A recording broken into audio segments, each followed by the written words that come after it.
Hello friends, welcome back to the one new video guys and my YouTube channel guys. Today when we are going to upload guys Infinix phone setting guys, and today video title guys, how can we set ringtone in Infinix phone device.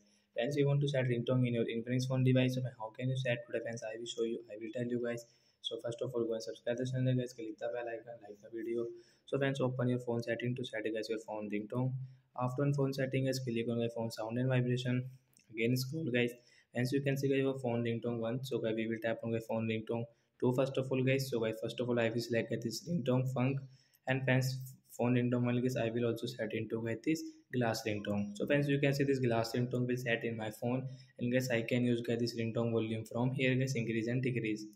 So guys, this glass ringtone will set in my Infinix phone.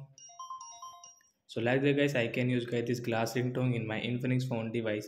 So like that guys, you can set guys your phone ringtone and you can use it. So bye bye guys, thanks for watching the video. I hope friends you understood how to set ringtone. So bye guys.